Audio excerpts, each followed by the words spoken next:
Hello दोस्तों, तो कैसे हैं आप सभी लोग। जी हाँ दोस्तों, आज से पहले हम लोग जो है श्रम विभाजन और जाति प्रथा का लेखक परिचय और संपूर्ण कहानी को पढ़ चुके हैं। दोनों वीडियो बना हुआ है, अपने चैनल पे अवेलेबल है, डिस्क्रिप्शन में लिंक है। तो पहले आप जाके लेखक परिचय देखिए, फिर आप संपूर्ण कहानी को पढ़िए और उसके बाद अभी जो हम लोग पढ़ने वाले हैं वह श्रम विभाजन और जाति प्रथा का top most VVI objective question पढ़ने वाले हैं। मेरा टारगेट है मेरे दोस्तों कि एक भी नंबर हिंदी से आपका एक भी नंबर 2025 के 25 का तो हो गया, 2026 के बोर्ड एग्जाम में एक भी नंबर आपका कटना नहीं चाहिए। ठीक है ना, यही मेरा लक्ष्य है। तो आपको क्या करना है, आपको बस वीडियो को लाइक करके चैनल को सब्सक्राइब कर लेना है ताकि जैसे जैसे चैप्टर वाइज वीडियो डलाए और आपके पास तुरंत पहुंचे। तो चलिए शुरू करते हैं और देखते हैं सबसे पहला नंबर जो ऑब्जेक्टिव है वह क्या है। तो देखिए यहाँ पे सबसे पहला नंबर जो ऑब्जेक्टिव है वह है कि भीमराव अंबेडकर का जन्म कब हुआ। क्वेश्चन आप देख सकते हैं आपके स्क्रीन पे है कि भीमराव अंबेडकर का जन्म जो है वह कब हुआ था। तो देखिए यहाँ पे ऑप्शन ए है 14 अप्रैल 1890 को, बी है 14 अप्रैल 1891 को, सी है 14 अप्रैल 1888 को और डी है 14 अप्रैल 1889 को। तो बताइए मेरे प्यारे बच्चों, कमेंट करके आप लोग बताइए कि पहला नंबर जो क्वेश्चन है, आप यदि देख के आए हैं लेखक परिचय, तो बताइए आपकी पहला नंबर जो क्वेश्चन है उसका राइट आंसर क्या हो जाएगा। एक बार फटाक से आप लोग कमेंट कर दीजिए। तो पहला नंबर क्वेश्चन का राइट आंसर क्या हो जाएगा। तो सर पहला नंबर क्वेश्चन का जो राइट आंसर होगा वो ऑप्शन नंबर बी हो जाएगा, 14 अप्रैल 1891 ईस्वी को इसका राइट आंसर हो जाएगा। Very good. अब आ जाइए अगले क्वेश्चन की ओर।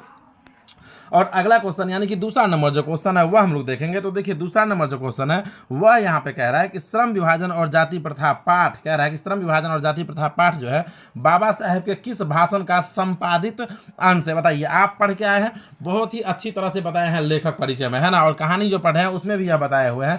तो बताइए आपकी श्रम विभाजन और जाति प्रथा पाठ जो है यह बाबा साहेब के किस भाषण का संपादित अंश है। तो सर जी आप तो पढ़ाए हैं कि एनिहिलेशन ऑफ कास्ट का है। Very good, annihilation of caste का है, यानी कि ऑप्शन नंबर ए जो है यह इसका राइट आंसर हो जाएगा। अब आते हैं अगले क्वेश्चन की ओर। और अगला क्वेश्चन यानी कि तीसरा नंबर जो क्वेश्चन है मेरे भाई वह देखिए यहाँ पे कह रहा है कि डॉक्टर अंबेडकर की दृष्टि में भाईचारे का वास्तविक रूप कैसा होता है। फटाक से आप हमें बता दीजिए। बहुत ही विस्तार में बताए हैं आपको कि डॉक्टर बाबा साहेब भीमराव अंबेडकर की दृष्टि में भाईचारे का वास्तविक रूप कैसा होता है। तो देखिए यहाँ पे तो ऑप्शन ए में है तिल और तंडुल के मिश्रण की तरह, बी है पानी और नमक के मिश्रण की तरह, सी है दूध और शक्कर के मिश्रण की तरह और डी है दूध और पानी के मिश्रण की तरह। तो बताइए तो इसका राइट आंसर क्या हो जाएगा। बताए हैं आपको, जी सर बताए हैं, दूध और पानी के मिश्रण की तरह होता है। तो ऑप्शन नंबर डी जो है यह इसका राइट आंसर हो जाएगा। किसी प्रकार से कोई दिक्कत नहीं है। आ जाइए अगले क्वेश्चन की ओर।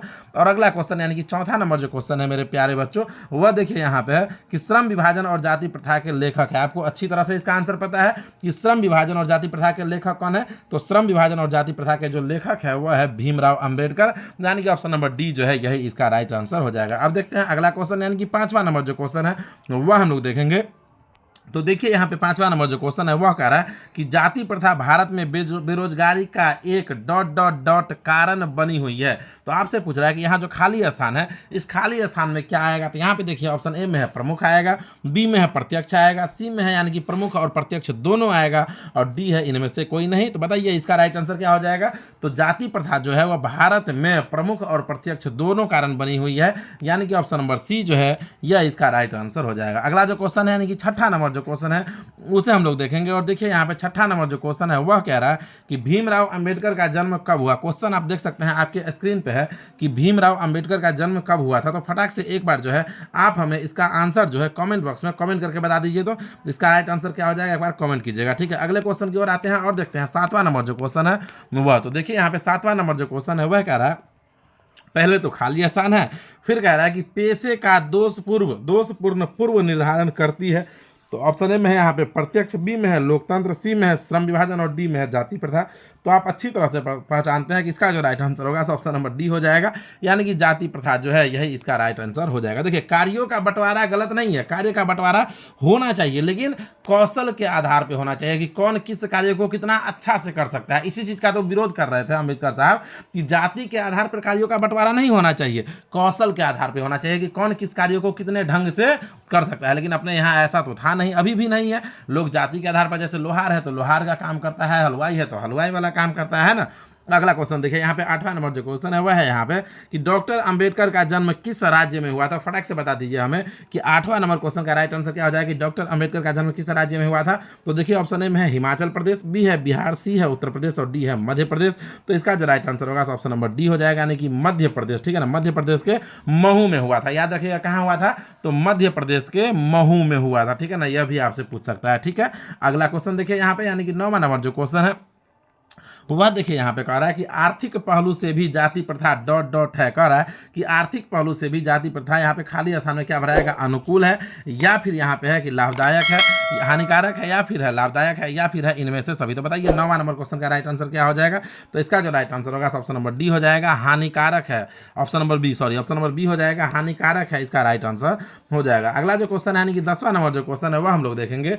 और देखिए यहाँ पे 10वां नंबर जो क्वेश्चन है वह कह रहा है कि भीमराव अंबेडकर की मृत्यु कब हुई थी। बताइए एक बार हमें, फटाक से आप हमें एक बार कमेंट करके बता दीजिए और तैयार हो जाइए आने वाले 2026 के बोर्ड एग्जाम के लिए कि हिंदी में हमें 100 में 100 करना है, 100 में 100 करना है। इसके लिए आप तैयार रहिए, एक एक चीज़ आपको बताएंगे। ठीक है ना, एक एक चीज़, पूरा बुक पढ़ाएंगे, पूरा व्याकरण पढ़ाएंगे। ठीक है ना, पूरा एक एक चीज़ आपको बताएंगे।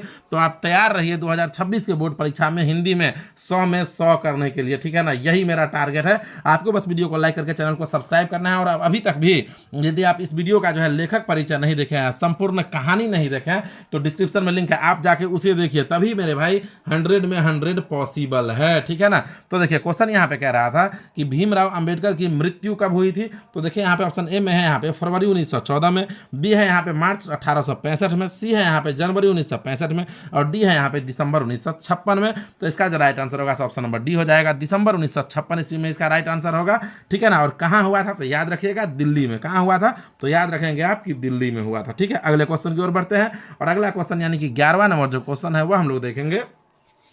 और देखिए यहाँ पे 11वां नंबर जो क्वेश्चन है वह कह रहा है कि डॉक्टर भीमराव अंबेडकर के माता का क्या नाम था। अच्छी तरह से आपको हम बताया है कि डॉक्टर भीमराव अंबेडकर के माता का क्या नाम था। फटाक से बता दीजिए हमें, एक बार कमेंट कीजिए। आप वीडियो देख के आए हैं लेखक परिचय, तो वहाँ पे लास्ट में बताए हुए हैं कि डॉक्टर भीमराव अंबेडकर के माता का भी नाम बताए हुए हैं, पिता का भी नाम बताए हैं, दोनों पत्नी का भी नाम बताए हैं। तो आप एक बार जो है इसका आंसर फटाक से कमेंट बॉक्स में कमेंट कर दीजिए 11 नंबर क्वेश्चन का। ठीक है, चलिए अगले क्वेश्चन की ओर बढ़ते हैं। और अगला क्वेश्चन यानी कि 12वां नंबर जो क्वेश्चन है मेरे भाई वह देखिए यहाँ पे है कि भीमराव अंबेडकर के चिंतन और रचनात्मक के मुख्यतः कितने प्रेरक व्यक्ति रहे थे। आपको बताया था कि कितने प्रेरक व्यक्ति थे, 3 प्रेरक व्यक्ति थे। ठीक है ना, कितने थे, 3 थे, याद रखिएगा। ठीक है ना, 3 प्रेरक व्यक्ति थे। अब बढ़ते हैं अगले क्वेश्चन की ओर। देखिए अगला जो क्वेश्चन है वह है यहाँ पे, यानी कि 13वां नंबर जो क्वेश्चन है वह है यहाँ पे कि डॉक्टर भीमराव अंबेडकर के पिता का क्या नाम था। यह भी आपको बताया हुआ है कि डॉक्टर भीमराव अंबेडकर के पिता का क्या नाम था।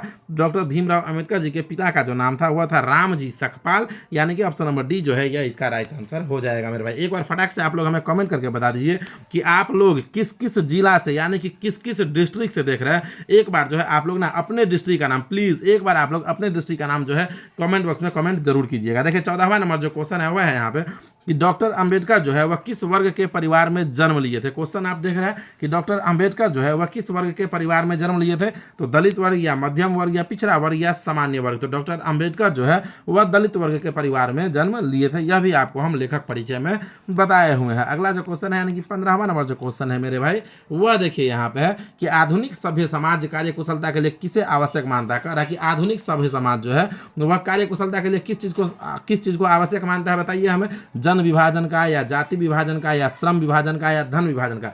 तो श्रम विभाजन का, जाति प्रथा का नहीं, श्रम विभाजन का मेरे भाई। ठीक है, अगले क्वेश्चन की ओर बढ़ते हैं। और अगला क्वेश्चन यानी कि 16वां नंबर जो क्वेश्चन है वह हम लोग देखेंगे। और देखिए यहाँ पे 16वां नंबर जो क्वेश्चन है वह कह रहा है यहाँ पे कि जाति के पोषकों द्वारा श्रम विभाजन किसका दूसरा रूप माना जाता है। कह रहा है कि जाति के जो पोषक है, जो जातिवाद को मानने वाले हैं, उसके अनुसार कह रहा है कि श्रम विभाजन जो है यह किसका दूसरा रूप है। तो श्रम विभाजन को वह जाति प्रथा का ही दूसरा रूप मानते हैं, जो कि सरासर गलत है। ठीक है ना, जो कि सरासर गलत है। अगला क्वेश्चन देखिए यहाँ पे 17वां नंबर जो क्वेश्चन है वह देखिए यहाँ पे है कि लेखक बेरोजगारी प्रमुख और प्रत्यक्ष कारण किसे मानता है। कह रहा है कि लेखक जो है वह बेरोजगारी का प्रमुख और प्रत्यक्ष कारण किसे मानते हैं। तो लेखक जो है वह बेरोजगारी का प्रमुख और प्रत्यक्ष कारण जो है वह जाति प्रथा को मानते हैं। तो ऑप्शन नंबर ए जो है यह इसका राइट आंसर हो जाएगा मेरे भाई। एक बार आप लोग कमेंट बॉक्स में कमेंट कीजिए कि क्या आप लोग भी, ठीक है ना, आप लोग भी 2026 के बोर्ड एग्जाम में 100 में 100 लाना चाहते हैं हिंदी में या नहीं लाना चाहते हैं, या फिर आप कितना लेना चाहते हैं। एक बार कमेंट बॉक्स में कमेंट कीजिए। 100 में 100 चाहिए तो कमेंट बॉक्स में एक बार 100 लिखे कमेंट कीजिए, और यदि 80 आप लाना चाहते हैं या 90 लाना चाहते हैं तो एक बार आप लोग जो है कमेंट बॉक्स में कमेंट कीजिए, और वीडियो को लाइक करके चैनल को सब्सक्राइब तो कर ही लीजिए मेरे भाई, ठीक है। अगला क्वेश्चन है, देखिए यहाँ पे 18 नंबर, कि लेखक की दृष्टि में आदर्श समाज कैसा होना चाहिए। कह रहा है कि लेखक की दृष्टि में आदर्श समाज जो है वह कैसा होना चाहिए। तो लेखक की दृष्टि में आदर्श समाज कैसा होना चाहिए, तो ऑप्शन ए में है कि जिसमें सभी पढ़े लिखे हो, बी में है जिसमें सभी स्वस्थ हो, सी में है जिसमें स्वतंत्रता, समता और भ्रातृत्व का भाव हो, और डी में है इनमें से कोई नहीं। तो इसका जो राइट आंसर होगा ऑप्शन नंबर सी होगा, कि जिसमें स्वतंत्रता, समता और भ्रातृत्व का भाव होगा वही, ठीक है ना, वही इसका राइट आंसर हो जाएगा। अगला जो क्वेश्चन है वह हम लोग देखेंगे, यानी कि 19वां नंबर जो क्वेश्चन है वह देखेंगे। तो देखिए यहाँ पे 19 नंबर जो क्वेश्चन है वह क्या कह रहा है, तो 19वां नंबर जो क्वेश्चन है वह है कि जाति प्रथा किस प्रकार का श्रम विभाजन है। क्वेश्चन है कि जाति प्रथा जो है वह किस प्रकार का श्रम विभाजन है। तो देखिए यहाँ पे ऑप्शन ए में है स्वाभाविक, बी में है संवैधानिक, सी में है अस्वाभाविक, और डी में है प्राकृतिक। तो इसका जो राइट आंसर होगा ऑप्शन नंबर सी हो जाएगा, यानी कि अस्वाभाविक जो है यही इसका राइट आंसर हो जाएगा। अगला क्वेश्चन यानी कि 20वां नंबर जो क्वेश्चन है वह देखिए यहाँ पे, 20वां नंबर जो क्वेश्चन है वह देखिए यहाँ पे कि लेखक की दृष्टि में विडंबना की बात क्या है। क्वेश्चन है कि लेखक की दृष्टि में विडंबना की बात क्या है, तो बताइए हमें। ऑप्शन ए में है आर्थिक दृष्टि से जातिवाद उचित है, बी में है जातिवाद लोकतंत्र के विरुद्ध नहीं है, सी में है कि जातिवाद के पोषकों की कमी नहीं है, डी में है कि जातिवाद के पोषक नगण्य है। देखिए लेखक जो ये कहानी जो आप पढ़िएगा तो शुरू में ही बता देता है कि यह दुर्भाग्य की बात है कि आज के समाज में भी जातिवाद के पोषकों की कमी नहीं है। इसीलिए तो आपको हम बार बार बोल रहे हैं कि आप एक बार डिस्क्रिप्शन में लिंक है, लेखक परिचय पढ़ के आइए, संपूर्ण कहानी पढ़ाया है वह पढ़ के आइए, समझ के आइए, फिर देखिए ना ऑब्जेक्टिव का हमको लग रहा है आपको वीडियो देखना भी नहीं पड़ेगा, ऐसे ही आप क्वेश्चंस देखेंगे और आंसर आपको याद हो जाएगा ऑब्जेक्टिव और सब्जेक्टिव का, ठीक है ना। तो पहले आप जो है एक बार लेखक परिचय पढ़ के आइए, फिर संपूर्ण कहानी जो हम पढ़ा है उसे भी एक बार आप देखिए, देख के आइए, बस देखिए, आपको पढ़ना नहीं है, सुनना है, पूरा कहानी तो हम पढ़े हैं, ठीक है ना। अगला क्वेश्चन देखिए, यानी कि यहाँ पे 21वां नंबर जो क्वेश्चन है वह देखिए यहाँ पे है कि जाति प्रथा के अनुसार श्रम विभाजन का आधार क्या है। क्वेश्चन है कि जाति प्रथा के अनुसार जो है श्रम विभाजन का आधार क्या है। तो यहाँ पे देखिए ऑप्शन ए में है पैतृक पेशा, बी में है कौशल क्षमता, सी में है मनुष्य की रुचि, और डी में है रोजगार का सृजन। तो इसका जो राइट आंसर होगा ऑप्शन नंबर ए हो जाएगा, यानी कि पैतृक पेशा जो है यही इसका राइट आंसर हो जाएगा। अगला क्वेश्चन देखेंगे, यानी कि 22वां नंबर जो क्वेश्चन है वह देखेंगे। तो देखिए 22वां नंबर जो क्वेश्चन है वह कह रहा है कि श्रम विभाजन और जाति प्रथा के लेखक कौन है। इसका आंसर तो आपको अच्छी तरह से पता है कि श्रम विभाजन और जाति प्रथा के लेखक कौन है, 100 बार बता दिए हैं इस 22वें क्वेश्चन में हम, ठीक है ना। तो आप एक बार कमेंट बॉक्स में कमेंट कीजिए 22वां नंबर क्वेश्चन का राइट आंसर। देखिए 23वां नंबर जो क्वेश्चन है वह देखेंगे हम लोग, और देखिए 23वां नंबर जो क्वेश्चन है वह कह रहा है कि श्रम विभाजन और जाति प्रथा शीर्षक किनके द्वारा हिंदी में रूपांतरित है। कह रहा है कि श्रम विभाजन और जाति प्रथा शीर्षक जो है यह किसके द्वारा हिंदी में रूपांतरित है। तो ऑप्शन ए में है ललई सिंह यादव, बी में है नलिन विलोचन शर्मा, सी में है भीमराव अंबेडकर, और डी में है रामचंद्र शुक्ल। तो इसका जो राइट आंसर होगा ऑप्शन नंबर ए हो जाएगा, यानी कि ललई सिंह यादव इसका राइट आंसर हो जाएगा। अगला क्वेश्चन देखिए, यानी कि 24वां नंबर जो क्वेश्चन है वह है यहाँ पे कि भारतीय संविधान के निर्माण में महत्वपूर्ण भूमिका किसकी है। क्वेश्चन है कि भारतीय संविधान के निर्माण में महत्वपूर्ण भूमिका किसकी है। तो ऑप्शन ए में है यहाँ पे राजगोपालाचारी की, बी में है महात्मा गांधी की, सी में है भीमराव अंबेडकर की, और डी में है ज्योतिबा फूले की। तो इसका जो राइट आंसर होगा ऑप्शन नंबर सी हो जाएगा, यानी कि भीमराव अंबेडकर की इसका राइट आंसर हो जाएगा। इसका आंसर तो आप सभी को बहुत ही अच्छी तरह से पता है, ठीक है ना। भारतीय संविधान निर्माता यानी कि who is the director of our constitution, ठीक है ना। तो याद रखिएगा भीमराव अंबेडकर, हमारे संविधान के निर्माता कौन है, तो भीमराव अंबेडकर साहब है, ठीक है। अगले क्वेश्चन की ओर आते हैं, और अगला क्वेश्चन की 25वां नंबर जो क्वेश्चन है वह देखते हैं। यहाँ पे है कि जाति प्रथा मनुष्य के पेशे को किस प्रकार प्रभावित करती है। क्वेश्चन है कि जाति प्रथा जो है वह मनुष्य के पेशे को किस प्रकार से प्रभावित करती है।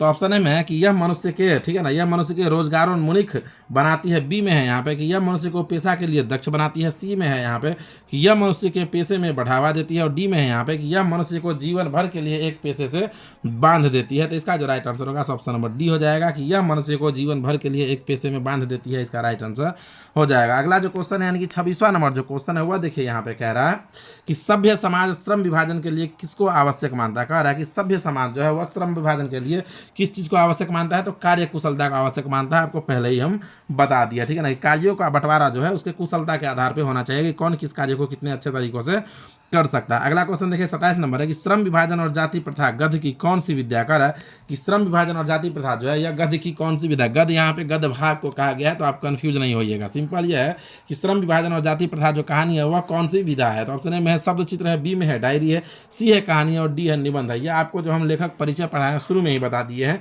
कि यह निबंध है, तो ऑप्शन नंबर डी इसका राइट आंसर हो जाएगा। अगला जो क्वेश्चन है यानी कि 28 नंबर जो क्वेश्चन है वह है यहाँ पे कि विडंबना का अर्थ क्या है। क्वेश्चन को आप देख सकते हैं स्क्रीन पे कि विडंबना का अर्थ क्या है मेरे भाई। तो यहाँ पे देखिए ऑप्शन ए में है अवलंबन, बी में है आडंबर, सी में है उपेक्षा और डी में है उपहास।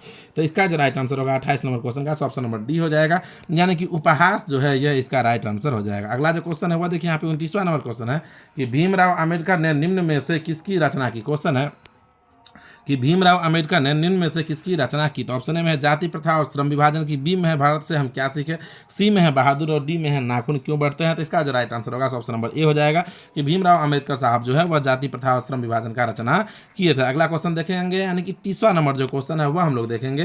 तो 30वां नंबर जो क्वेश्चन है मेरे भाई वह कह रहा है यहाँ पे कि सच्चे लोकतंत्र का पर्याय क्या है। ऑप्शन है भाईचारा, बी है कानून व्यवस्था, सी में है जाति प्रथा और डी में है सुशासन।